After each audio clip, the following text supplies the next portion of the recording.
حکومت پر کہ حکومت خواتین کے ساتھ بہت برا سلوک کر رہی ہے، ان کی جو 84 سالہ خواتین ہیں ان کو بھی پابند سلاسل کیا گیا ہے۔ تو اس پر اس دباؤ کے پیش نظر اور اس سے کسی حد تک نکلنے کے لیے اور جواز پیش کرنے کے لیے کہ نہیں پاکستان میں رول آف لا ہے، اگر ایک خاتون پر کچھ ثابت نہیں ہوا تو ان کو رہا کر دیا ہے، اور یہ ایک ایگزامپل سیٹ کرنی تھی کہ دیکھیں جی اس خاتون نے پریس کانفرنس بھی نہیں کی، لیکن چونکہ ان کے خلاف شواہد نہیں ملے تو ان کو رہا کر دیا گیا ہے۔ اس قسم کی ایک ایگزامپل سیٹ کرنے کے لیے اور فورن میڈیا کو ایک مثال کے طور پر پیش کرنے کے لیے ڈاکٹر یاسمین راشد صاحبہ کی رہائی کے لیے سوچا جا رہا ہے۔ لیکن دوسری جو خواتین ہیں انہوں نے گزشتہ روز جب وہ عدالت آئیں تو ان سے پوچھا گیا کہ ان کے ساتھ کوئی برا سلوک کیا جا رہا ہے، تو ان کا کہنا تھا کہ ہم لوگ بے گناہ ہیں اور ہمیں اس کے باوجود پابند سلاسل کرنا، اٹھا کر جیل میں ڈالنا بذات خود یہ ایک بہت بڑا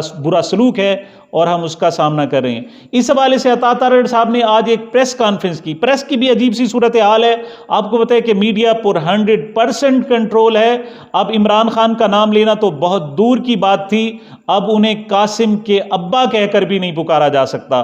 اور وہاں ان پر نام لینا بین کر دیا گیا ہے۔ ایسے میں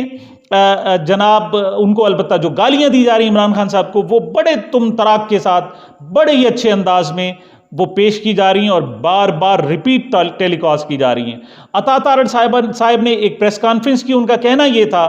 کہ یہ جو دہشت گرد ہوتے ہیں ان کا کوئی مذہب نہیں ہوتا، کوئی رنگ نہیں ہوتا، کوئی نسل نہیں ہوتی، کوئی تعلیم نہیں ہوتی، لیکن انہوں نے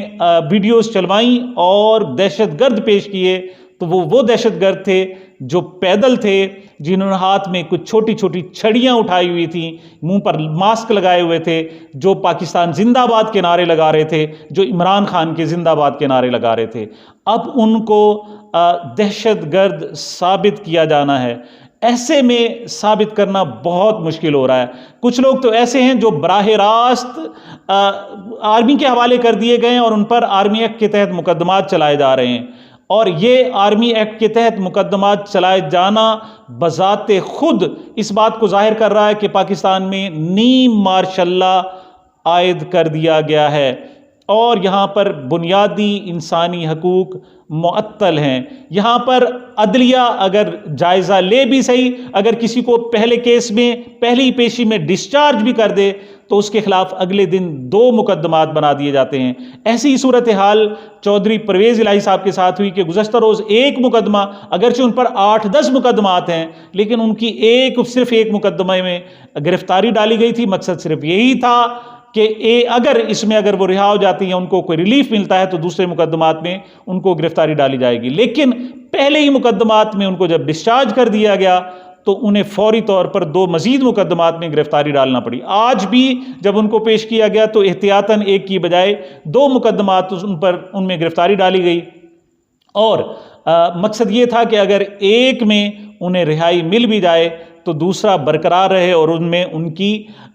جو گرفتاری ہے وہ ویلڈ رہے۔ ان کا ابھی تک امتحان ختم نہیں ہوا اور بظاہر وہ ابھی تک پریس کانفرنس کرتے بھی نظر نہیں آتے۔ چودھری پرویز الہی نے آج اپنے وکلاء سے اور کمرہ عدالت میں گفتگو کرتے ہوئے کہا کہ ان کو ایک انتہائی گندے کمرے میں رات کو رکھا گیا۔ ان کا کہنا تھا کہ ان کو دوائیں نہیں دی گئیں، وہ ساری رات ان سے کہتے رہے کہ میری جو دوائیں ہیں مجھے دیں، وہ نہیں دی گئیں۔ اسی طریقے سے ان کا یہ بھی الزام تھا کہ انہیں باتھ روم بھی نہیں جانے دیا، اور ان کا کہنا تھا کہ صبح کو میرے بہت زیادہ شور شرابے کرنے پر میری زندگی بچانے والی جو اسینشل میڈیسنز ہیں ان کو انہیں دیا گیا۔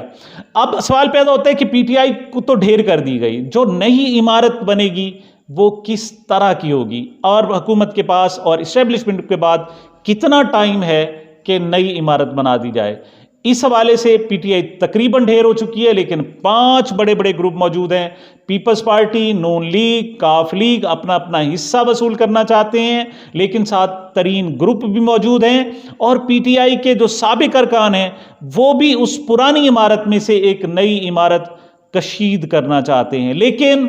سوال یہ ہے کہ یہ کب تک ممکن ہو سکے گا؟ ایک عمارت کو ڈھانا بہت آسان ہوتا ہے، اور یہ 3 مئی سے 3 جون کے درمیان اگر دیکھا جائے تو 3 مئی کو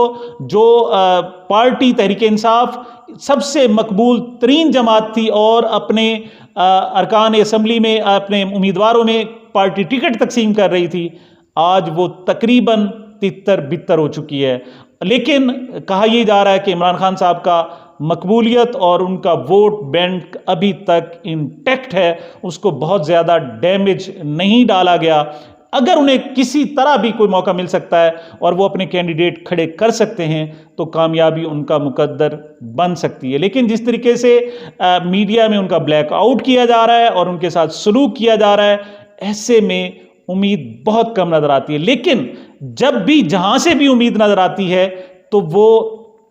یہاں کے حبس کے موسم میں، یہاں کے اندھیرے میں ایک روشنی کی کرن ثابت ہوتی ہے۔ ایسے میں اگر کوئی عدلیہ کی طرف سے فیصلہ آ جائے، کوئی میڈیا کی طرف سے کوئی ہلکی پھلکی بات ہو جائے، یہاں تک کہ آسٹریلیا کی پارلیمنٹ میں کوئی ان کے حق میں ہلکی سی آواز اٹھا دی جائے اور وہاں مطالبہ کیا جائے کہ جو لوگ وہاں جمہوریت کو پامال کر رہے ہیں ان پر پابندی لگائی جائے، یا اقوام متحدہ کی طرف سے یا کوئی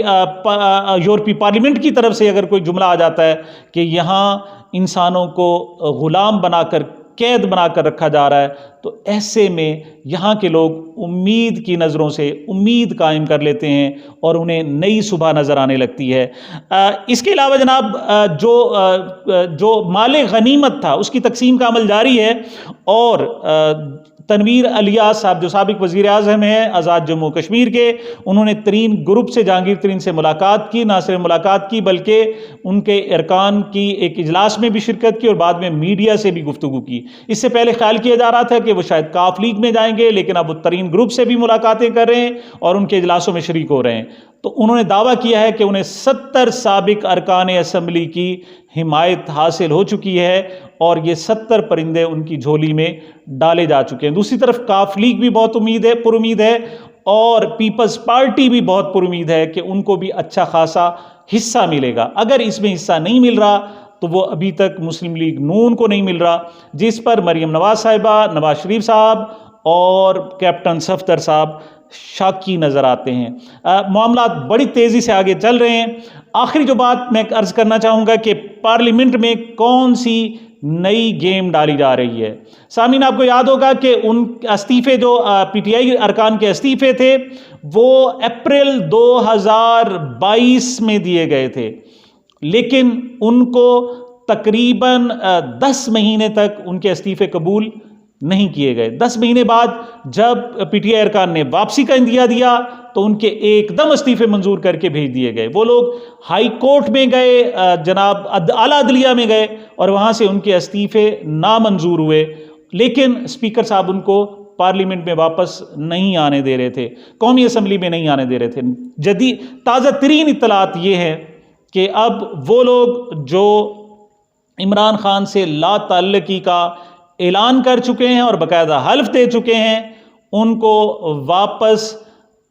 پارلیمنٹ میں، قومی اسمبلی میں آنے کی اجازت دی جائے گی اور وہ آ کر راجہ ریاض کو جوائن کریں گے۔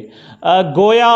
جو پارلیمنٹ کی بے توقیری تھی کہ وہاں آدھی سے زائد پارلیمنٹ خالی ہے اور ان کے فیصلوں کی کوئی اہمیت نہیں ہے، تو گویا ایک نیا سٹنٹ کھیلا جائے گا اور پوری دنیا کی آنکھوں میں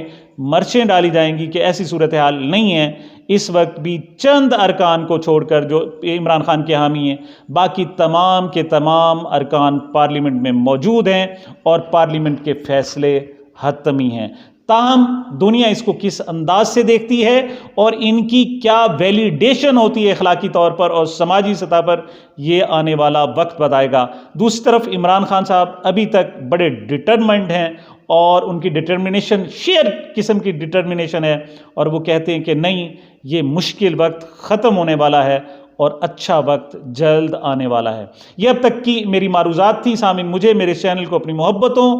اور دعاؤں میں یاد رکھیے گا۔ ملتے ہیں ایک چھوٹے سے وقفے کے بعد۔